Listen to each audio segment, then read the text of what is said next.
Dothan, Alabama is known as the peanut capital of the world, since over half of the nation's peanut crop is grown within a 100-mile radius of the city. When harvest season rolls around, the Alabama Peanut Producers Association has started a tradition of inviting bloggers down to the Wiregrass for a special harvest tour.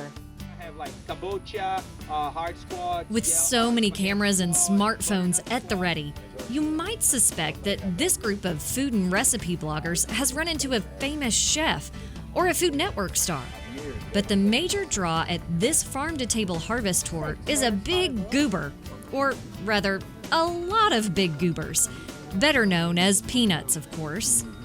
Well, you know, peanuts are an important crop to Alabama, and we want as many people as possible to utilize them in their meals. My entire life, I've never enjoyed peanuts until I moved to Alabama, and I discovered boiled peanuts. And they're absolutely delicious, so I thought I want to learn a lot more about peanuts, because I think I could take that, what I want to learn here, what I am learning here, to my students.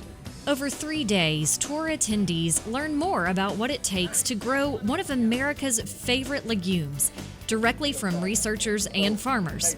I'm a peanut farmer that grows cotton and corn because, I love peanuts. I eat my share, trust me.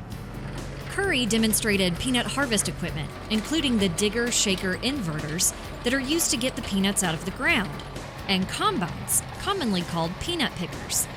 The major lessons he shared, though: farming ain't easy nor cheap.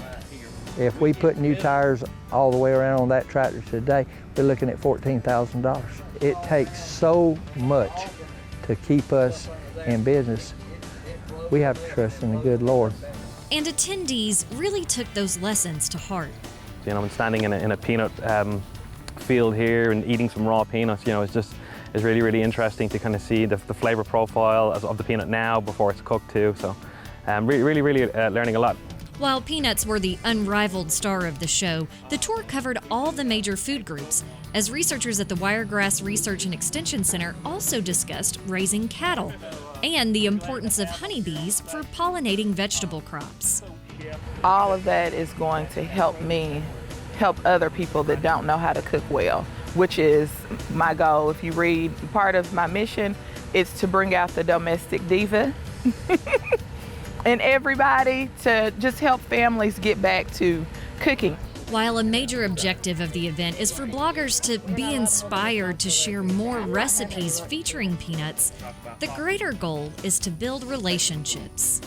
When we had this tour in 2019, we were really surprised at how connected those people who were on the tour became with our farmers. And we hope that we get that kind of reaction out of this group too, where they really fall in love with the producers themselves and want to help them to sell their commodity. Mark, you said cotton before? There were 5 bloggers on the tour, and if you want to follow them, we've linked to their pages from our website. You can find that at simplysouthern.tv.net. Plus, you might have noticed a familiar face in some of that footage. That's right. Stacy Little of southernbite.com was one of the guest bloggers on the tour. And he's coming up next with a recipe for sausage gravy that you'll definitely want to try for tomorrow's breakfast.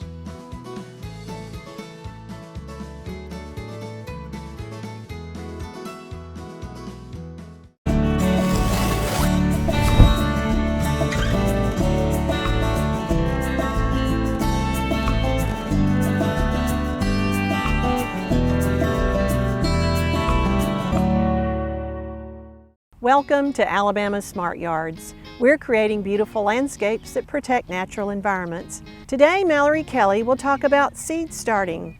She has a few tips to help your garden grow.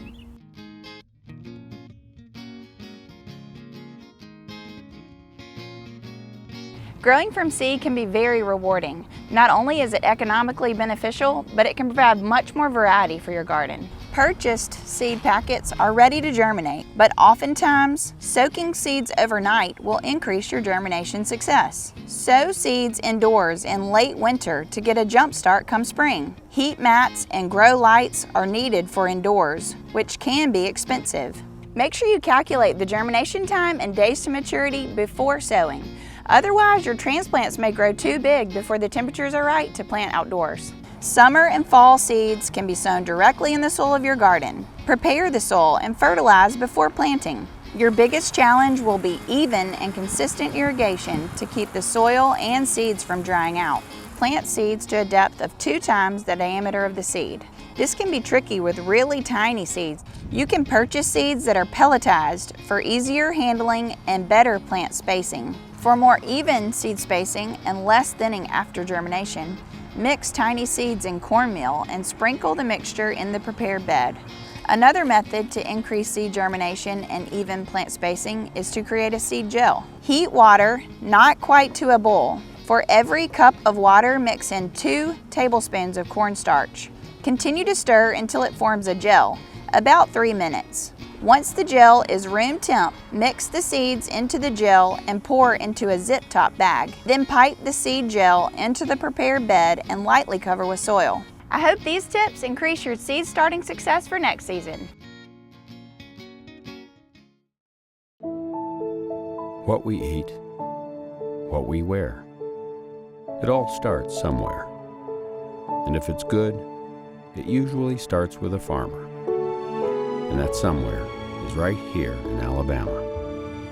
In a field, in a barn, on a tractor. Right now, there's a farmer starting something good for all of us. And it all starts right here in Alabama. There's nothing quite like sitting down to a home-cooked meal with fresh vegetables from the garden. With Bonnie plants from your local quality co-op store, you can enjoy the freshest vegetables right from your own backyard. And no matter if you're a raised bed gardener, a rose gardener, or if you farm hundreds of acres, your quality co-op store has exactly what you need to get the most out of your plants. You'll always find what you need, plus friendly, knowledgeable advice at your local quality co-op store. There's one near you. For more Simply Southern, follow us on social media. And while you're online, visit our website, simplysouthern.tv.net. Simply Southern continues in a moment. Sweet Grown Alabama is such an amazing brand. It'll be great for consumers to be able to connect immediately with an Alabama grown or made product. Sweet Grown Alabama, what it means to us is community. By buying Sweet Grown Alabama, you are able to support your community and kind of play your part and help the farmers. There's a huge advantage just to your local community by buying local, whether it's local farms or local businesses. Find Sweet Grown Alabama farms, markets, restaurants, and stores near you at sweetgrownalabama.org.